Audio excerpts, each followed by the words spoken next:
Bonjour tout le monde, j'espère que vous allez bien. Alors dans cette vidéo, on va parler des documents à téléverser après avoir reçu une ITA, une invitation à présenter une demande par IRCC. Donc pour les documents, bien sûr, ça dépend de la famille. Donc si c'est une personne seule, donc célibataire, c'est des documents. Si une famille, un couple, si avec des enfants, donc ça diffère. Je vais essayer de vous donner tous les documents et comme ça, donc chacun va se retrouver dans l'ensemble. Alors pour le requérant principal, il demande la première des choses, le passeport. Donc le passeport, il faut juste scanner les pages qui contiennent des cachets d'entrée et de sortie et bien entendu la première page qui contient les informations. Bon, si vous avez mis une pièce d'identité, donc ils vont vous demander aussi la pièce d'identité. Donc, scannez aussi la pièce d'identité recto et verso et ce n'est pas la peine de faire la traduction. Alors, le certificat de mariage pour, bien sûr, les couples mariés et je vous conseille de le tirer directement en français de l'APC pour éviter les traductions. La preuve d'examen médical. Donc pour ça, vous allez télécharger juste une feuille blanche parce que la visite médicale, comme on l'a déjà dit, elle n'est plus exigée par IRCC. Après visite médicale préalable, hein, elle n'est plus exigée par IRCC. Donc juste une page blanche et n'écrivez rien dessus. Alors les études. Donc les études, donc suivant ce que vous avez déclaré, ils vont vous demander les diplômes. Donc pour les études, moi personnellement j'ai téléchargé le diplôme, sa traduction, le rapport WES, les relevés de notes. Pour moi c'était en arabe et leur traduction aussi.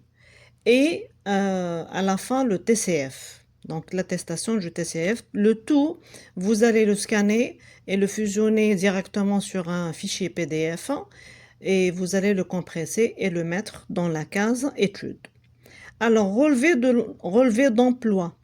Donc, vous allez peut-être, pour moi par exemple, j'avais 4 relevés d'emploi à téléverser.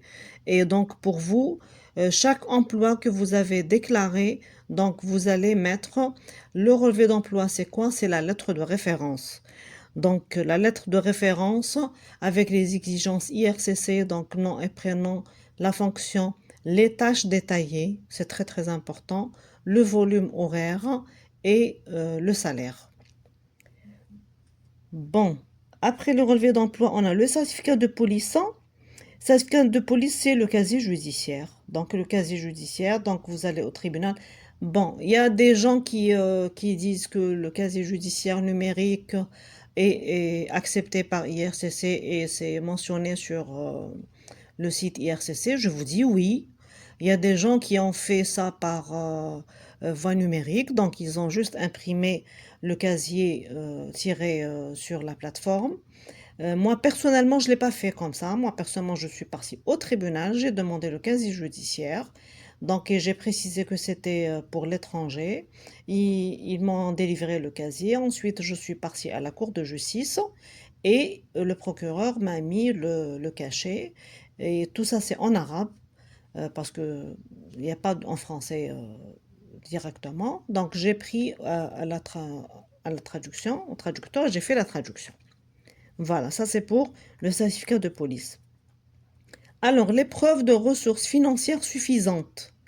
Donc ça, c'est la preuve de fonds. Ça veut dire que vous allez mettre tout ce qui est demandé. Premièrement, attestation de dons si vous avez bien sûr bénéficié d'un don.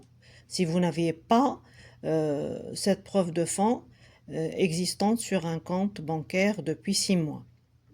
Donc, vous mettez l'attestation de don un justificatif de l'identité du donateur, donc ça peut être une pièce d'identité sinon le passeport, et un justificatif du lien de parenté, donc c'est soit l'extrait de naissance de vous deux, soit une fiche familiale par exemple. En plus de ça, donc vous allez mettre les documents bancaires. C'est quoi? C'est, je l'ai dit déjà auparavant, je le répète, c'est une attestation de solde, une attestation de non-engagement, ça veut dire que vous n'avez pas de crédit avec la banque, et le relevé des 6 derniers mois. Bon, essayez de demander à votre banque de vous mettre directement le numéro du compte. Bien sûr, il va figurer partout, et ainsi que sa date d'ouverture sur l'attestation de solde. Comme ça, vous n'aurez pas à avoir ou à demander une autre lettre pour préciser la date d'ouverture de votre compte. Et en finale, ils vont vous demander aussi la photographie. Donc, c'est une photo. Vous allez chez un photographe et vous allez demander euh, de vous prendre une photo pour résident permanent Canada. Donc, ils ont un logiciel. Il n'a juste qu'à sélectionner euh, le type de demande et il va vous faire ça dans le format demandé par IRCC, donc 35 x 45. Et attention, donc demandez-lui à ce qu'il vous remette un fichier numérisé de la photo et vous allez faire directement le téléversement de ce fichier numérique. Donc le format papier, à vrai dire, vous n'en avez pas besoin, à vrai dire, parce que si vous allez scanner vous-même la photo, vous n'allez pas tomber dans les résolutions demandées par IRCC. Donc attention à ça. Donc ça, c'est pour la partie requérant principal. Donc, si vous êtes marié, le conjoint, donc le conjoint, vous allez mettre exactement la même chose. Donc, le passeport, la pièce d'identité, si vous avez déclaré une pièce d'identité, la preuve d'examen médical, toujours la feuille blanche, les études, exactement la même chose que vous. Donc, s'il a un diplôme évalué, mettez diplôme, traduction, évaluation, relevé de notes, traduction et le TCF. Bon, pour le relevé d'emploi seulement, il est différent du relevé d'emploi du requérant principal parce que pour le requérant principal, IRCC exige la lettre de référence, mais pour le conjoint, c'est juste une attestation de travail. Mettez juste une attestation de travail. Si vous avez des fiches de paye, vous pouvez les rajouter. Si vous n'en avez pas, c'est pas la peine, c'est pas exigé. Bon, la photographie, c'est exactement la même chose. Le certificat de police, c'est exactement la même chose. Donc, il n'y a pas de différence. On a aussi la case lien de parenté ou un parent au Canada. Donc, si vous avez déclaré père, mère, frère, sœur, donc un proche au Canada, ils vont vous demander premièrement la preuve du statut RP ou la citoyenneté. Donc, il demandait à cette personne de vous envoyer soit la carte de résident permanent, soit la citoyenneté. Donc, ça, c'est pour la preuve du statut. On a la preuve de la résidence au Canada. Donc, ça peut être un bail de location. Ça peut être une facture, par exemple, de services publics, électricité, téléphone, etc. D'accord? Et on a aussi la preuve du lien de parenté.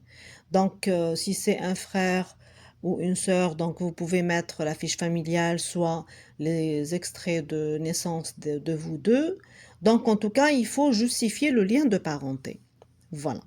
Donc, si vous avez aussi des enfants, donc pour les enfants en général, donc ils ne demandent pas grand-chose pour les enfants, ils demandent le passeport, la photo, la preuve de l'examen médical, c'est toujours une feuille blanche et un extrait de naissance. C'est tout pour les enfants.